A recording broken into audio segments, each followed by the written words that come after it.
എന്ന് മുസ്ലിങ്ങൾ അറിയപ്പെടാൻ എന്താ കാരണം? ഖുർആനിൽ അഹ്ലുസുന്നത്ത് വൽ ജമാഅത്ത് എന്ന പേരില്ലല്ലോ. മുഅ്മിനൂൻ, മുസ്ലിമൂൻ, ഹിസ്ബുല്ലാഹ് എന്നൊക്കെയാണല്ലോ ഖുർആനിൽ മുസ്ലിങ്ങൾക്ക് പറഞ്ഞ പേര്. ആ പേരൊന്നും സ്വീകരിക്കാതെ എന്തേ കഴിഞ്ഞകാല മുസ്ലിങ്ങൾ അഹ്ലുസുന്നത്ത് വൽ ജമാഅത്ത് എന്ന പേര് സ്വീകരിക്കാൻ കാരണം? അതിനെന്താ തെളിവ് എന്നാണല്ലോ അബ്ദുറഹ്മാൻ അൻസാരി ചോദിച്ചത്.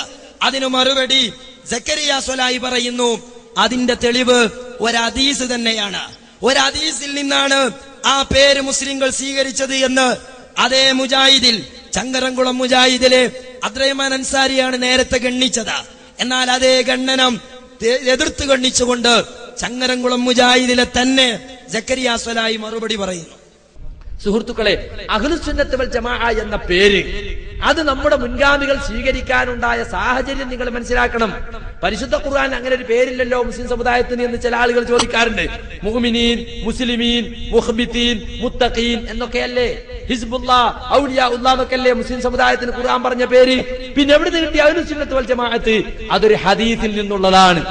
ആ ഹദീസിൽ പറയുന്നത് 73 കക്ഷികളായി എന്റെ സമുദായം ഭിന്നിച്ചു പോകും, അതിൽ ഒരു കക്ഷി മാത്രമാണ് സ്വർഗത്തിൽ, 72 നരകത്തിലാണ്. ആരാണ് സ്വർഗത്തിൽ പോകുന്ന കക്ഷി? മാന അലൈഹിൽ യൗമ വസ്ഹാബി, ഞാനും എന്റെ സഹാബികളും നിലകൊള്ളുന്ന മാർഗം. ആ മാർഗത്തിൽ നിലകൊള്ളുന്നവർ ഖിയാമത്ത് നാൾ വരെ ആരാണോ അവരാണ് സ്വർഗത്തിൽ പോകുന്ന കക്ഷി. അതിൽ നിന്ന് നമ്മുടെ മുൻഗാമികൾ ഉണ്ടാക്കിയതാണ് മാന അലൈഹി എന്ന് പറഞ്ഞതാണ് അസ്സുന്ന, വസ്ഹാബി എന്ന് പറഞ്ഞാണ് അൽ ജമാഅത്ത്.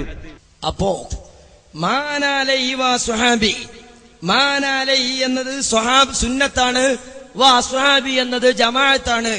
അങ്ങനെയാണ് മുസ്ലിങ്ങൾ അഹ്ലുസുന്നത്ത് വൽ ജമാഅത്ത് എന്ന് പറയുന്നത് എന്ന് അബ്ദുറഹ്മാൻ അൻസാരിയുടെ വെല്ലുവിളിക്ക് സക്കരിയ സ്വലാഹി മറുപടി പറയുന്നതും